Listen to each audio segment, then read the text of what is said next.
En Israël, la chaîne de la paix organisée par des pacifistes a été brisée par des heurts violents avec la police. Cette manifestation géante autour des murailles de la vieille ville de Jérusalem s'est en effet terminée par des affrontements entre manifestants palestiniens et forces de l'ordre israéliennes. Des heurts qui ont fait plusieurs dizaines de blessés.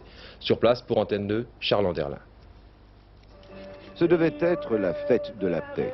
Un gigantesque happening pacifique autour de la vieille ville de Jérusalem.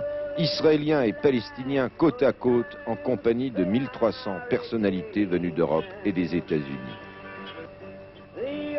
15 000 personnes selon la police, plus de 20 000 selon les organisateurs. Devant la porte de Hérode, les policiers affirment avoir entendu des slogans pro-OLP interdits. Et subitement, sans le moindre avertissement, ils ont lancé des grenades lacrymogènes dans la foule.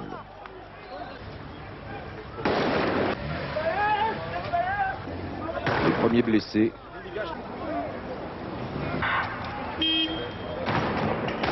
La police tire des billes et des balles en caoutchouc sur des manifestants d'où ne venait aucune provocation.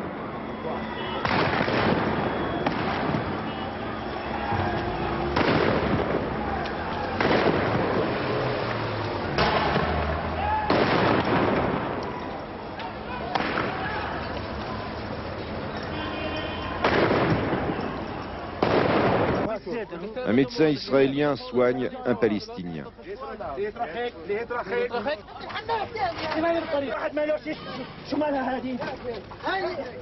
Les secouristes palestiniens ont été touchés par des balles en caoutchouc.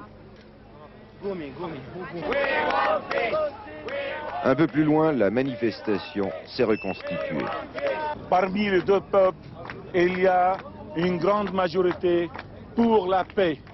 Et cet incident, cette attaque criminelle de la police ne changera rien. Toutes les guerres, j'ai participé. Je suis capitaine de chars. J'ai donné pour toutes les guerres d'Israël. Du gaz ici, comme tout le monde. J'ai reçu du gaz et c'est pour la seule raison que je veux la paix. Nous n'en avons marre jusqu'à là. Nous voulons une paix. Vite et vite. Porte de Damas, 100 mètres plus loin, la police disperse les derniers attroupements.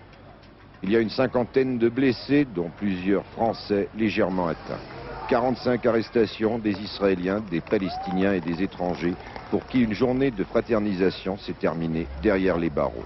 Ces événements font scandale en Israël.